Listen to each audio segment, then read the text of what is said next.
Hello दोस्तों, एक बार फिर से स्वागत है आपके अपने यूट्यूब चैनल आरपी विजन में। आज हम बात करने वाले हैं प्रश्नावली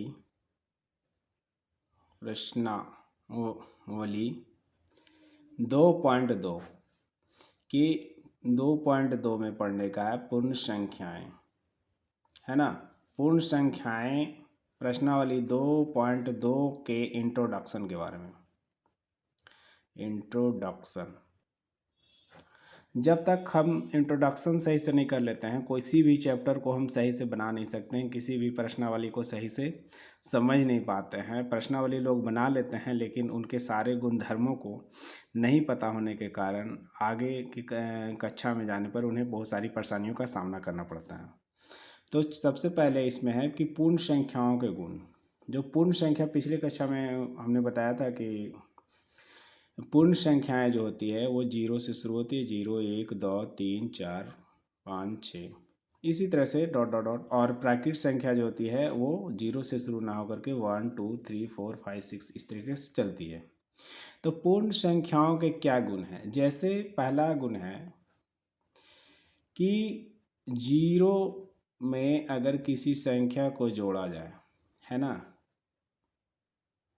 ठीक है, या फिर दो पूर्ण संख्या को जोड़ा जाए, देखते जाइए, या फिर किसी अन्य पूर्ण संख्या को जोड़ा जाए, तो ये 12 जो आया, जीरो में से जीरो और 12 को जोड़े तो ये 12 आया, ये 12, 6 और 5 को जोड़े तो ये 11 आया, और 9 और 7 को जोड़े तो 16 आया।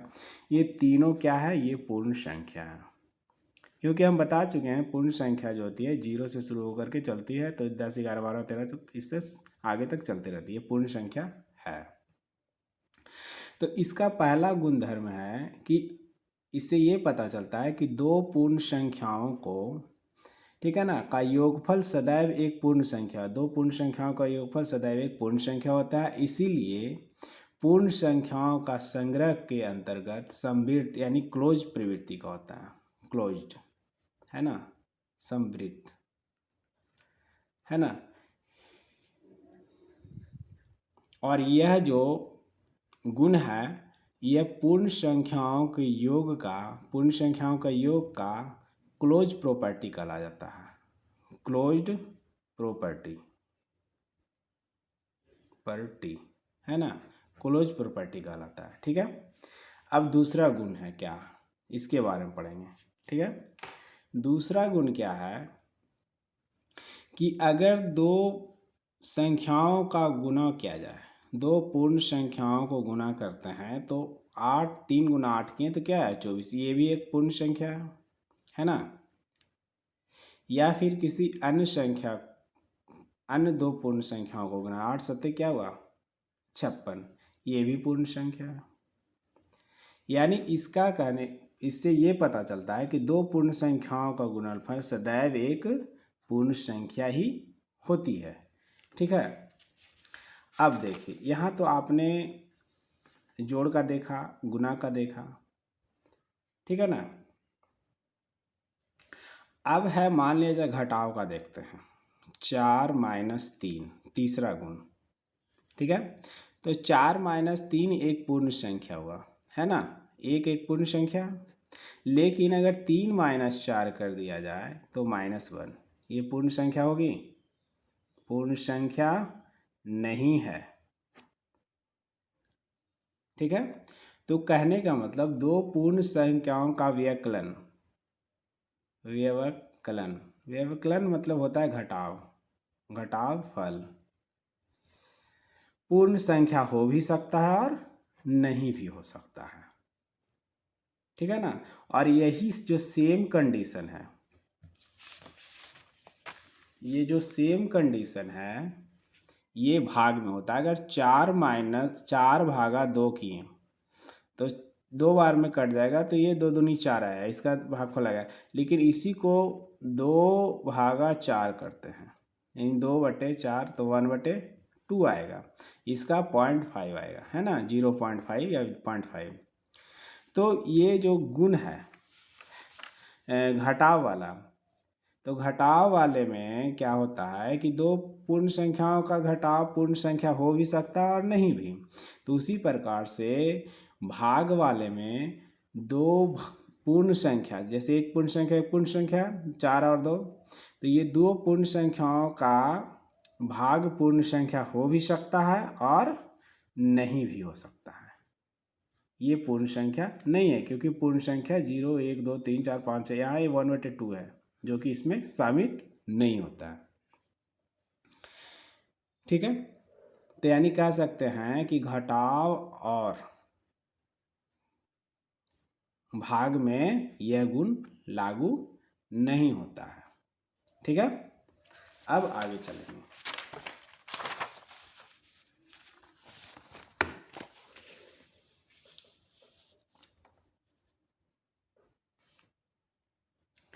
तो आगे चलेंगे तो आगे क्या होगा कि योग और गुणन, अगला जो नियम है चौथा, पूर्ण संख्याओं का योग और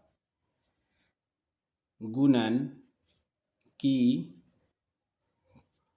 क्रम विनिमेयता, यानी कम्यूटेटिव है ना, कम्यूटेटिव। तो इसके अंतर्गत क्या होता है, इसके अंतर्गत दो पूर्ण संख्याओं का जोड़ या गुना किसी भी क्रम में कर सकते हैं। ठीक है ना, जैसे मान लिया 3 जोड़ 4 किए, ठीक है, या 4 जोड़ 3 किए, दोनों बराबर है। 5 गुना 7 किए या 7 गुना 5 किए, तो क्या है इसमें होता है कि इसमें दो पूर्ण संख्याओं का जोड़ या गुना किसी भी क्रम में कर सकते हैं। अगर जोड़ रहे हैं तो यह नियम, अगर हम ये जोड़ रहे हैं तो योग या जोड़ का क्रम विनिमेयता नियम कहलाता है, तथा अगर गुना हम कर रहे हैं तो गुणन का क्रम विनिमेयता नियम कहलाता है। लेकिन यह जो नियम है, यह नियम घटाव या भाग में लागू नहीं होता है। जैसे अगर 3 घटाव 4 किए या 4 घटाव 3 कर दिए, तो इसका आंसर आएगा 1 और इसका आंसर आएगा माइनस, ये -1 ही बन, जो कि इक्वल नहीं है। तो ये क्रम विनिमेयता नियम घटाव में लागू नहीं होता है। ठीक है, और भाग में भी अगर 4 भागा 2 किए बराबर 2 भागा 4 किए, तो इसका हो जाएगा 2 और इसका होगा 1/2, जो कि इक्वल नहीं है। यानी घटाव में और भाग में क्रम विनिमेयता नियम लागू नहीं होता है। ठीक है, अगला चलिए, ये तो योग और गुणन की क्रम विनिमेयता नियम था। अब है दूसरा, देखिए इसमें है योग और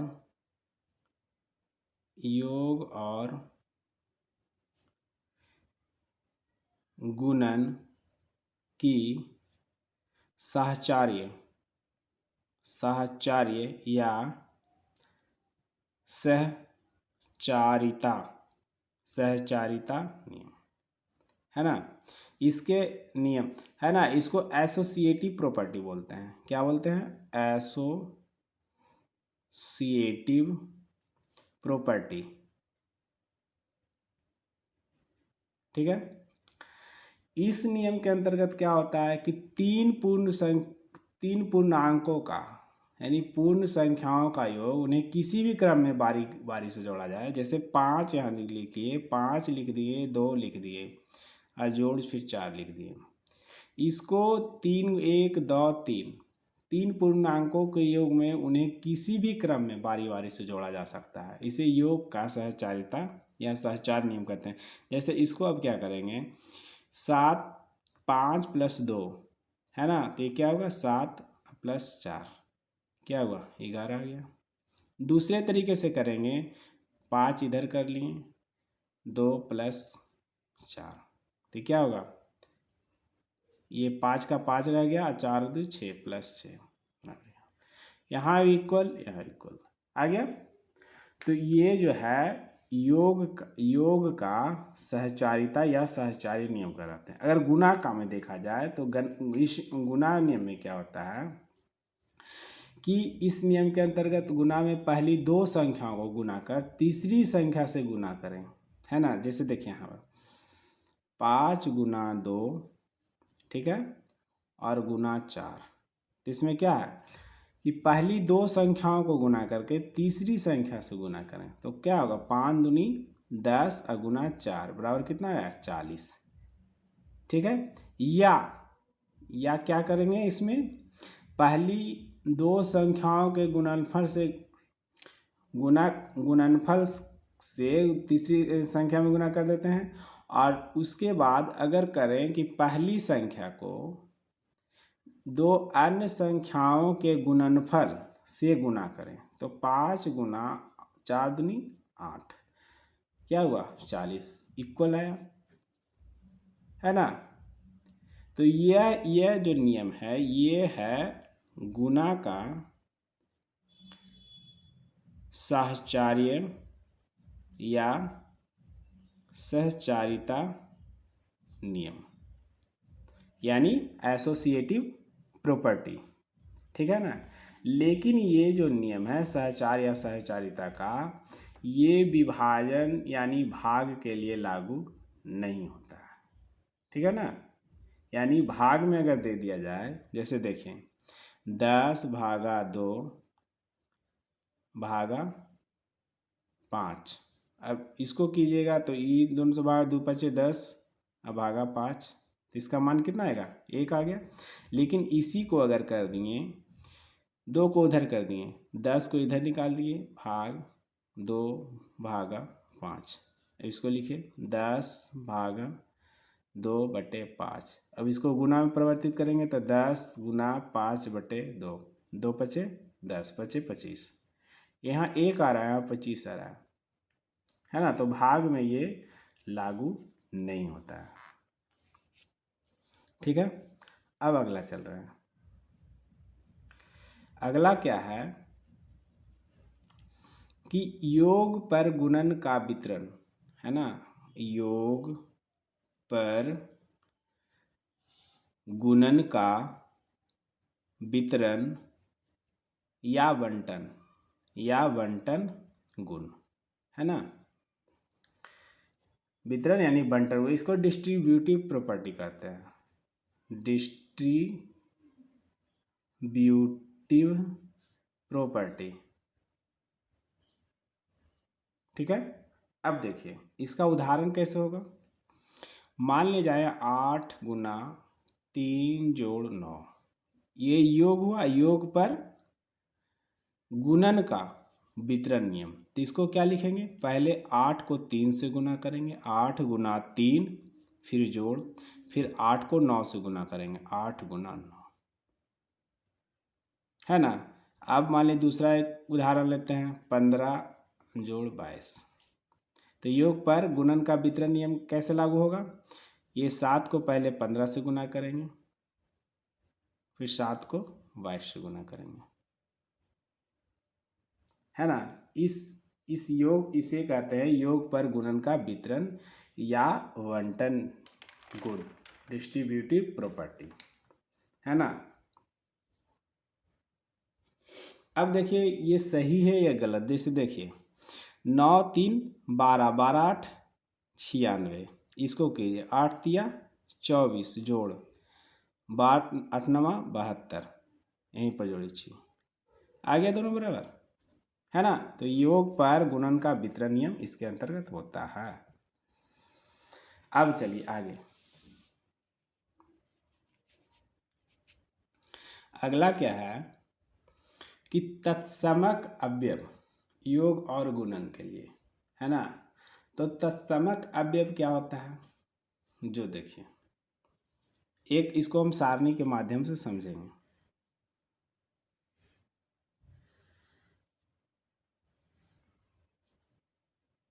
इसको हम सारणी के माध्यम से समझेंगे, ठीक है। इसको 4 इसको 5 भाग में बांट देते हैं।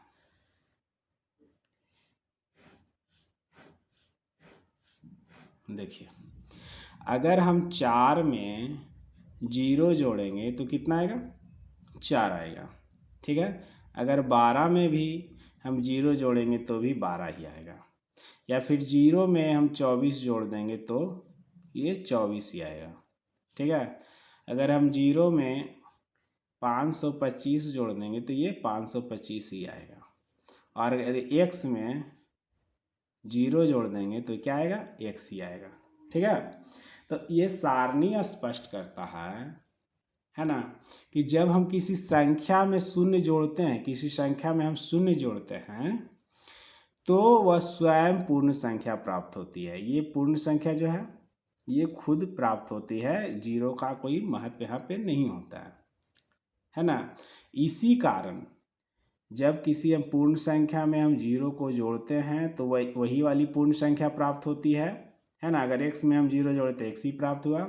इसी कारण से शून्य को पूर्ण संख्याओं के योग के लिए तत्समक अवयव कहा जाता है। तत्समक अवयव किसको कहा जाता है? जीरो को, शून्य को। शून्य को किसके लिए? पूर्ण संख्या के लिए। पूर्ण संख्या के लिए, पूर्ण संख्या को क्या कहते हैं? पूर्ण संख्या के लिए जीरो जो है तत्समक अवयव कहलाता है, क्योंकि जब पूर्ण संख्या में जीरो को जोड़ते हैं तो पूर्ण संख्या ही प्राप्त होती है। ठीक है ना। उसी प्रकार से जब हम एक और बनाते हैं यहाँ पे सारणी, इसके माध्यम से समझिए। जीरो को क्या बोलते हैं? तत्समक अवयव कहते हैं। अब अगला सारणी के माध्यम से हम समझेंगे। अगर हम मान लिया जाए 8 में 1 से गुना करें, ठीक है, तो 8 प्राप्त होगा। अगर हम 45 में भी गुना करें 1 से तो 45 प्राप्त होगा। अगर हम 55 में 1 से गुना करें तो 55 प्राप्त होगा। और अगर हम 22 में 1 से गुना करें तो 22 ही प्राप्त होगा। 22 की जगह पर कोई भी संख्या रख सकती है। तो इस सारणी से स्पष्ट होता है कि जब हम किसी संख्या में 1 से गुना करते हैं, कोई संख्या अलग अलग संख्या, इसमें हम 1 से गुना करते हैं तो वही संख्या प्राप्त होती है। ठीक है। और इसी गुण के कारण एक को पूर्ण संख्याओं को, एक को क्या है? एक को जो है पूर्ण संख्याओं का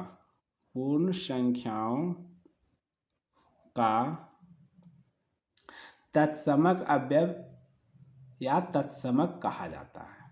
ठीक है ना। इसको क्या कहा जाता है? तत्समक या तत्समक अवयव। तत्समक अवयव जीरो को, है ना, शून्य को जोड़ के लिए और इसको गुना के लिए, इसलिए इसे गुणात्मक, एक को पूर्ण संख्याओं का गुणात्मक तत्समक कहा जाता है। ठीक है। जिसको मल्टीप्लिकेटिव आइडेंटिटी बोलते हैं। मल्टीप्लिकेटिव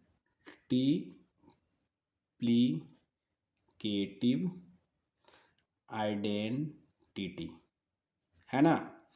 तो अगर वीडियो अच्छा लगा है तो चैनल को सब्सक्राइब करें, दोस्तों को शेयर करें। धन्यवाद।